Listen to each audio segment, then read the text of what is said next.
अस्सलाम वालेकुम, welcome back to my channel. उम्मीद करती हूँ आप सब बिल्कुल ठीक होंगे, खैरियत से होंगे और खुश होंगे। आज जी हम गए थे सब्ज़ा मीना बाज़ार में और इसकी तैयारी बहुत दिनों से मैं कर रही थी, तकरीबन 3-4 दिन पहले से ही। और क्योंकि मैंने यहाँ पे इस बार कंपटीशन में हिस्सा लिया, फ़र्स्ट टाइम मैंने अपनी शादी के बाद किसी कंपटीशन में पार्टिसिपेट किया था और इसलिए मैं बहुत ही ज़्यादा एक्साइटेड थी। तो कंपटीशन तो मेरा वैसे सेकंड डे था, लेकिन फ़र्स्ट डे भी हम लोग गए थे एंजॉयमेंट करने के लिए और मैं कुछ स्पेशल देखने के लिए ये गई थी कि वहाँ पे ब्राइडल किस तरह की तैयार करनी है, ताकि मुझे आइडिया हो जाए। आजकल तो चल रहा है वैसे न्यूड मेकअप, तो मुझे ये था कि शायद न्यूड ही मेकअप करना है, लेकिन वहाँ पे उन्होंने सही जो ब्राइडल मेकअप था वो ही किया था। तो जी यहाँ पे पहुँच गए हम मीना बाज़ार और यहाँ पे एंटर होते साथ ही खुला सा मैदान और ढलता हुआ सूरज इतना खूबसूरत मंज़र पेश कर रहा था कि मेरा दिल कर रहा था कि पहले तो मैं बस वहीं पे खड़ी होकर देख लूँ, लेकिन वहाँ पर जो खड़े थे गार्ड, उन्होंने तो कहा कि जल्दी जल्दी से यहाँ से बस आप निकलें। तो जी हम आगे आए, तो आगे आते साथ ही सबसे पहले तो मुझे स्टॉल नज़र आए, तो हमने सोचा कि पहले विज़िट करते जाएं। जैसे जैसे हम आगे बढ़ते जाएंगे पूरे हम ग्राउंड का पहले विज़िट करेंगे, उसके बाद रिलैक्स होकर कहीं सुकून से बैठेंगे। ज्वेलरी हो, कपड़े हों, औरतों का रश ना हो ये तो हो ही नहीं सकता। तो यहाँ पे भी काफ़ी सारी औरतें जो जमा हुई थी, तो आगे होके देखा तो यहाँ पे उन्होंने ज्वेलरी लगाई हुई थी हैंडमेड और बहुत ही अच्छी थी, बहुत ही प्यारी और डिसेंट सी दे रही थी। ये जो लुक है इसकी ज्वेलरी की बहुत अच्छी थी। तो मेरा तो फ़िलहाल अभी इरादा नहीं था लेने का, मैं तो सिर्फ अभी यहाँ पे विज़िट ही करने आई थी। तो मैं फिर बढ़ गई आगे स्टॉल पे, वहाँ पे भी बहुत सी ज्वेलरी लगी हुई थी, कुछ हैंडमेड थी, कुछ जो मशीनरी वाली होती हैं वो थी। आगे फिर स्टॉल पे कपड़े लगे हुए थे, कुछ अनस्टिच थे, कुछ स्टिच थे। तो इसीलिए फिर इसमें तो मेरा इंटरेस्ट इतना नहीं था, क्योंकि कपड़ों का मुझे इतना ज़्यादा शौक़ नहीं है। हाँ, ख़ुद डिज़ाइन करके स्टिच करने का मुझे बस शौक़ है, वैसे स्टिच कपड़े मुझे तो बिल्कुल नहीं पसंद। इस मीना बाज़ार का हमें वैसे एक फ़ायदा ये था कि ये टोटली ही लेडीज़ था, यहाँ पे कोई भी जेंट्स अलाउड नहीं थे, इसीलिए हम लोग रिलैक्स होके इधर उधर फिर रहे थे, सब कुछ इंजॉय कर रहे थे यहाँ पे। बल्कि बच्चों की भी टेंशन नहीं थी, हमारे आसपास ही वो घूम रहे थे और हमारी नज़रों के सामने ही थे। साथ ही यहाँ पे बच्चों की स्टेशनरी भी थी, हैंडमेड कैंडल्स भी थी, वो भी बहुत ही ज़बरदस्त लग रही थी और मेरा पक्का इरादा था कि मैं इसको लाजमी बाय करूँगी। पर अभी तो मैं सिर्फ यहाँ पे घूम फिर के इजाज़ा ही ले रही थी, तो मैंने इस वक्त कोई चीज़ भी बाय नहीं की। तो बात के लिए मैंने सब कुछ रख दिया था, जो खाना पीना था सब कुछ वो हमने कहा था कि लास्ट में जाके करेंगे। पहले हम पूरे एरिया का विज़िट करेंगे, अच्छे से सब चीज़ देखेंगे, फिर खाने पीने की तरफ या कुछ ख़रीदने की तरफ आएँगे।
इस चीज़ की एक मुझे बहुत ही वैसे हैरत भी थी और खुशी भी थी कि यहाँ पे सब ही ऑनलाइन वर्क कर रही थी और सबका ही अपना कोई ना कोई पेज था जिस पे वो हमें गाइड भी कर रही थी, बता भी रही थी कि आप इस पे हमसे रब्ता कर सकते हैं, ऑनलाइन जो चाहे आप मंगवा सकते हैं। यहाँ पे एक स्टॉल लगा हुआ था बुक्स का और वहाँ पे आपको तजबा तफसीर भी मिल रहा था कुरान पाक का, और वो जो वॉचर थे वो भी आपको दे रहे थे दूरे कुरान के, जिसमें आपको पूरे एक एक पारे की तफसीर बताई जाएगी। और उनकी क्लासेस स्टार्ट हो चुकी थी और इस बारे में मैंने काफ़ी ज़्यादा तफसील ली थी, लेकिन उनका अपना कोई भी ऑनलाइन नहीं था। तो वो जो भी करवा रहे थे वही आपको उधर जाके क्लास लेनी पड़नी थी। आपको घर पे ऑनलाइन कोई भी ऐसा जो सबक है वो आपको नहीं मिल रहा था। आगे चले तो यहाँ पे हमें हैंड पेंटिंग नज़र आई और काफ़ी प्यारी और ख़ूबसूरत सी पेंटिंग हुई हुई थी। कैलीग्राफी भी साथ ये इन्होंने की थी और बहुत ही तकरीबन यहाँ पे काफ़ी ज़्यादा जो स्टॉल थे हमने कैलीग्राफी के, पेंटिंग के, वो बहुत ज़्यादा देखे थे। जो हैंडी क्राफ्ट होती हैं वो थी यहाँ पे काफ़ी ज़्यादा लगी हुई और ये चीज़ें मुझे बहुत ही इंस्पायर कर रही थी। दिल तो मेरा कर रहा था कि मैं सभी कुछ ना कुछ ले लूँ, पर मैंने कुछ भी नहीं लिया यहाँ से। फिर यहाँ पे एक मज़ीद स्टॉल आ गया ज्वेलरी का, मेकअप का, लेकिन मैंने यहाँ पे इतना वैसे कोई इंटरेस्ट दिखाया नहीं था क्योंकि ये जो है मार्केट में हमें इजीली मिल जाती हैं। तो मेरी ज़्यादा जो मेरा जो तवज्जो थी वो थी उस पे, हैंड क्राफ्ट पे, पेंटिंग पे, तो इसलिए फिर मैं उधर ही अपना जो ज़्यादा टाइम है वो स्पेंड कर रही थी।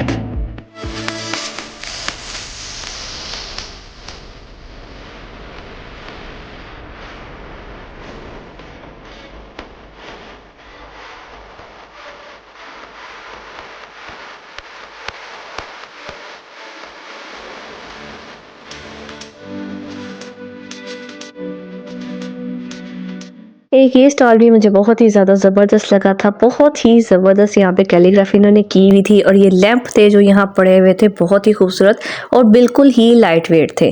और ये है कि जब ये लोग मेहनत करते हैं तो फिर इस पर उनको होती है कि हमें कोई अच्छे से पैसे मिलें, पर यहाँ पे लोगों का ये फोकस था ही नहीं कि वो कोई एक्सपेंसिव चीज़ खरीदें या कुछ ख़रीदें। यहाँ पे लोग सिर्फ अपने इंजॉयमेंट के लिए आए थे, जैसे कि हम लोग भी सिर्फ इंजॉय करने ही गए थे। हम लोग कुछ भी यहाँ से परचेज़ करने नहीं गए थे, तो इसीलिए मेरा भी इन चीज़ों पे कोई ध्यान नहीं था। हाँ, बस ये है कि ख़ुद को थोड़ा सा हम माइंड चेंज करने के लिए यहाँ पे लेके आए थे और बस ये देख रहे थे कि यहाँ पे क्या क्या है और क्या क्या नई चीज़ हमें यहाँ पे देखने को मिल रही है। तो यहाँ पे वाकई हमें बहुत कुछ नया देखने को मिला था।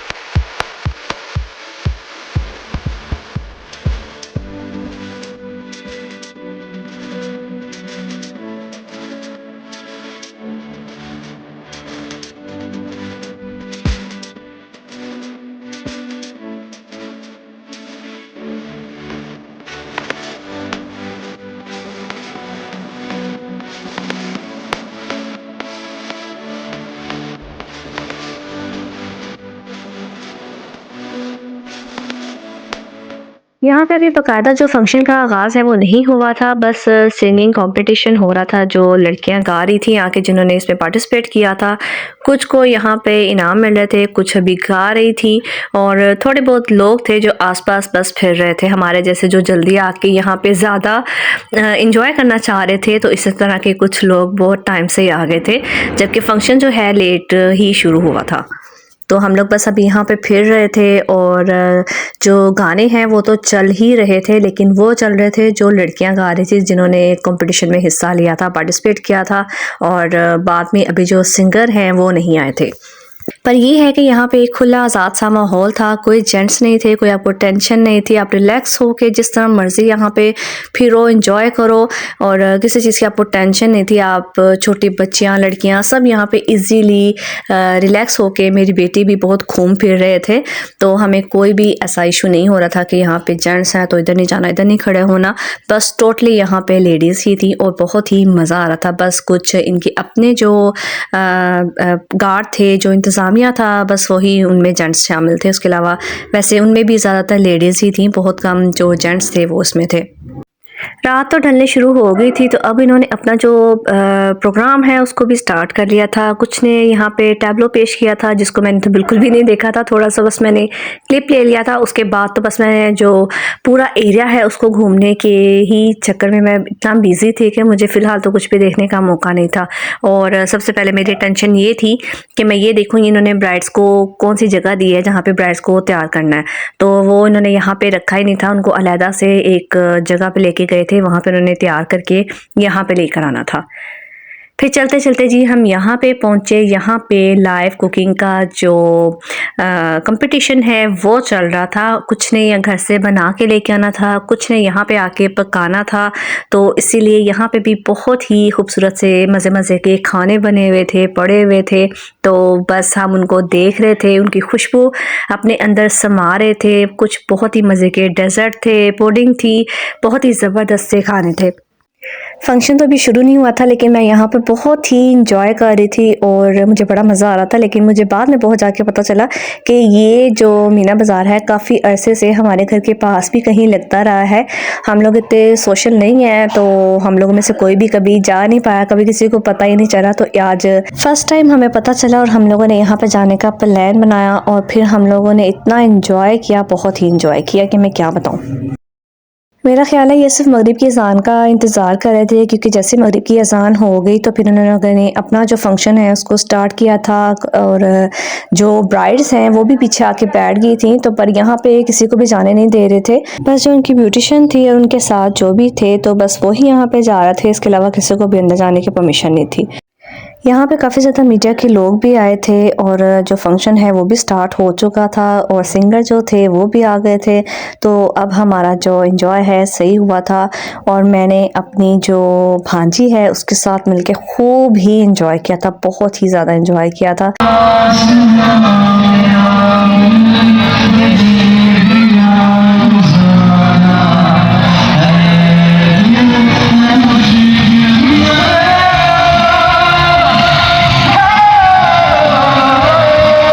सिंगर तो गाना गा ही रहा था, साथ में हम लोग भी गला फाड़-फाड़ के जो अपने सुर हैं वो निकाल रहे थे और इस चक्कर में हमारा जो गला है काफ़ी ज़्यादा सूख गया था। तो थोड़ा-सा एंजॉय करने के बाद हमने सोचा अब हम अपने जो खाने-पीने का प्लान है उसको कामयाब करें और खाने की तरफ चलें। तो हम कॉन्सर्ट को बीच में ही छोड़ के फिर हम चले गए थे स्टॉल्स की तरफ और वहाँ जाके अब हमने अपना जो खाना है उसको शुरू किया था, क्योंकि सुबह से हम लोग ऐसे ही फिर रहे थे जब से आए थे, कुछ भी हमने नहीं खाया था और अब खाने का दिल कर रहा था। तो हमने सोचा पहले खाने के से इंसाफ करें, उसके बाद बाकी के खाने के साथ इंसाफ करेंगे। तो चलते चलते हमें जो पहला स्टॉल मिला था वो था समोसा और रोल का। हमने उसको स्किप किया, थोड़ा सा आगे गए और वहाँ पे फ्रेंच फ्राइज़ थी, फिर हमने उसको भी स्किप किया और थोड़ा सा आगे गए तो वहाँ पे बच्चों के पसंदीदा जूसेस और लेस वगैरह थी और इसमें बच्चे जो थे वो शौक़ से खा पी रहे थे। तो फिर हमारा तो इस वक्त दिल नहीं था कुछ मीठा वगैरह खाने का, तो हम लोग थोड़ा सा आगे गए। यहाँ पे हमें सूजी की मीठी टिक्कियाँ मिली, तो हम लोगों ने इस वक्त इसको भी स्किप कर दिया। पहले हमारा इरादा था कि हम कुछ नमकीन खाएं, उसके बाद ही कुछ मीठा खाएं। तो जब हम नेक्स्ट स्टॉल की तरफ गए तो हमें वहाँ पे हमारे मज़ेदार से मिल गए ब्रेड रोल। तो हम लोगों ने उसकी तरफ सबसे पहले अपना हाथ बढ़ाया। हमने लिया ब्रेड रोल और बेटी ने मेरे लिए थे मफ़िन्स, कपकेक जो भी इसको कहते हैं। तो ये लेके हम लोग पहले इसको खाने लगे, इसके साथ हमने इंसाफ किया। फिर आहिस्ता आहिस्ता हमने दूसरी चीज़ों को भी टेस्ट किया और सारी ही बहुत ही यमी, बहुत ही मज़े की बनी थी।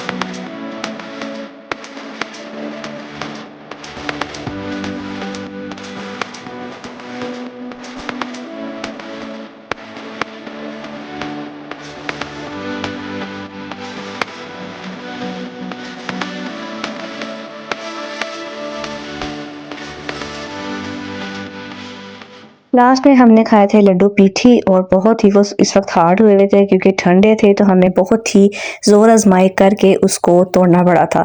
तो कॉन्सर्ट तो अभी तक जारी था, तो हम लोग खा पी के जब फ्री हुए तो फिर हम दोबारा से पहुंच गए थे स्टेज के पास और वहां बैठ के हम लोगों, मतलब बैठ के तो नहीं बस खड़े होके और चेयर्स पर चढ़ के हम लोगों ने अपना जो फंक्शन है उसको एंजॉय किया था। रात भी बहुत ज़्यादा हो चुकी थी और इस वक्त रश बहुत ही ज़्यादा था जो कि लेडीज़ का ही था। अब खाने पीने पे लोगों ने ध्यान दे दिया था और कुछ तो थे वो घूम रहे थे। तो बस हमारा एक जो स्टॉल था वो हमने विज़िट करना था, तो हम वहाँ पे चले गए थे और यहाँ पे भी बहुत ही अच्छी कैलीग्राफी कर रही थी वो जो बैठी हुई थी यहाँ पे, और उन्होंने नाम भी लिखवाए थे जिन जिन को ज़रूरत थी, जो लिखवाना चाह रहे थे। तो फिर हम इसके बाद से दोबारा से स्टेज पे चले गए थे क्योंकि अब ब्राइडल जो शो है वो होना था और उसके बाद हम लोगों ने घर चले जाना था। तो ब्राइडल शो देख के हम लोग तकरीबन 10 बजे के करीब घर भी पहुँच गए थे और हमारा जो डे 1 है यहाँ पे ख़त्म हुआ है। नेक्स्ट डे तो मुझे बिल्कुल भी टाइम नहीं मिलना था, मैंने यहाँ पे होना नहीं था, इसीलिए मैंने आपसे दोनों दिन का जो व्लॉग है वो एक ही दिन में एडिट करके शेयर कर रही हूँ, क्योंकि नेक्स्ट डे तो सिर्फ मैंने अपनी जो ब्राइड है उसको तैयार करना था और उसके लिए मुझे दूसरी जगह पे जाना था और वहाँ से मैंने तब ही फ्री होना था जब ब्राइड्स ने अपनी एंट्री देनी थी। तो यहाँ से अपनी मैं सेकंड डे की जो क्लिप्स हैं वो शेयर करूँगी, क्योंकि वहाँ पे मैं सारा दिन ही रही थी और तकरीबन 2 बजे के करीब मैं वहाँ पे पहुँच गई थी। उसके बाद मुझे अपनी वहाँ पे ब्राइड तैयार करके 7 बजे यहाँ वापस आना था और ये सब उन्होंने अपने अकॉर्डिंग अपने हिसाब से ही लेके आना था, तो इस वजह से हमने वहाँ पे काफ़ी ज़्यादा वेट किया था जिसकी वजह से हमें टाइम नहीं मिला था। और सेकेंड डे तो मेरी जो बेटी है वो भी काफ़ी ज़्यादा बीमार हो गई थी, तो कुछ उसकी वजह से भी मैं थोड़ा सा रिलैक्स नहीं थी, क्लिप नहीं ले सकी थी। लेकिन मेरी जो नंदें और मेरी जो सास, मेरी जेठानी हैं, इन लोगों ने मेरा बहुत ज़्यादा साथ दिया था, तो जिसकी वजह से मैं रिलैक्स होके चली गई थी और अपने जो मैंने ब्राइड है उस पर पूरा फोकस किया था। क्योंकि मेरी बेटी बीमार थी तो मेरी नंदों ने, सास ने और मेरी जेठानी ने उसका बहुत ज़्यादा ख्याल रखा था। मुझे बिल्कुल भी टेंशन नहीं दी थी कि मुझे घर आना चाहिए या मुझे उसके पास होना चाहिए, तो उन्होंने उसको अच्छे से मेडिसिन वगैरह ला के उसको रिलैक्स करवा दिया था, आराम से सुला भी दिया था। तो इसलिए मैंने रिलैक्स होके अपनी जो ब्राइड है उसको तैयार किया था। तो मैं जो अपना काम कर पाई थी पूरा कंप्लीट, इसका जो मेरा आधा क्रेडिट है मेरी फैमिली को भी जाता है कि उन्होंने मेरी इतनी हेल्प की थी, नहीं तो मैं शायद इस कंपटीशन में पार्टिसिपेट भी ना कर पाती क्योंकि मेरी बेटी बीमार थी। तो ये है जी नेक्स्ट डे और यहाँ पे सब अपने अपने ब्राइड्स को बिल्कुल रेडी करके बिठा चुकी हैं और यहाँ पे जो ब्यूटिशियंस हैं वो खड़ी हैं इस इंतज़ार में कि कब हमारी ब्राइड जाएंगी और हम लोग वहाँ जाके अपनी फटाफट से आप बारी आने का इंतज़ार करेंगी। जब तक हम लोग वेट कर रहे थे तब तक उन्होंने चाय और केक रस के साथ हम लोग की तवाज़ा की थी, थोड़ा सा हमें रिफ़्रेश सा फील हुआ था और आहिस्ता आहिस्ता जो सारी ब्राइड हैं वो वहाँ पर पहुँच चुकी थी। हमें लग रहा था कि जब हम वहाँ चले जाएंगे फिर हम थोड़ा सा अपना जो फंक्शन है उसको एंजॉय कर पाएंगे, लेकिन उन्होंने हमें ऐसा बिल्कुल भी नहीं करने दिया। उन्होंने हमें वहाँ पे स्टक करके रख लिया था कि जो जो जिस की ब्राइड है उसके पीछे उसके जो ब्यूटिशियंस हैं वो खड़ी हो जाएं, फिर वो सारा उनसे इंटरव्यू वगैरह वो ले रही थी। तो काफ़ी देर इंतज़ार करने के बाद फिर जो ब्राइडल की रैंप वॉक है वो स्टार्ट हुई और उसके कितनी देर बाद जाके हम जो रिज़ल्ट हैं वो अनाउंस हुए। ये मेरा फ़र्स्ट एक्सपीरियंस था कि मैंने किसी ब्राइड को तैयार किया था और वो भी फ़र्स्ट टाइम किसी कंपटीशन में हिस्सा लेके मैंने उधर ब्राइड को तैयार किया था, वो भी इतनी सारी ब्यूटिशियन के मुकाबले में। तो मेरे लिए बस ये अहम था कि मैं सर्टिफिकेट हासिल करूं कि मैंने कभी किसी कंपटीशन में हिस्सा लिया है और किसी ब्राइडल कंपटीशन में पार्टिसिपेट किया है। तो यही मेरे लिए बहुत बड़ी बात थी, इनाम मिलना ना मिलना ये मेरे लिए अहम नहीं था। तो बहरहाल मैंने अपना जो ख्वाब है उसको पूरा किया कि मैं किसी चीज़ में पार्टिसिपेट करूं और वो मुझे, मेरा जो ख्वाब है बहुत अच्छे से पूरा हुआ था और मुझे तो बहुत ही मज़ा आया था। और इसमें जो मेरी फैमिली का हाथ है वो बहुत ज़्यादा था कि उन्होंने मेरी इतनी हेल्प की, मेरी बेटी को उन्होंने इतना ख्याल रखा, तो इस वजह से मैं जो अपना ख्वाब है उसको पूरा कर सकी। चाहे मैं कोई पोजीशन नहीं ले सकी लेकिन मैंने उसमें इतनी सारी एक्सपर्ट्स ब्यूटिशियंस के सामने मैंने पार्टिसिपेट किया जिन सब ने कोर्स किए हुए थे, लेकिन मैंने बिना किसी कोर्स के अपनी जो ब्राइड है उसको रेडी किया। तो जी ये थे मेरी 2 दिन की रूटीन जो मैंने आज आपके साथ शेयर की है। अगर आपको पसंद आए तो आप वीडियो को लाइक, शेयर, चैनल को सब्सक्राइब ज़रूर करें। मैं आपसे फिर मिलूँगी नेक्स्ट व्लॉग में, तब तक के लिए अल्लाह हाफिज़।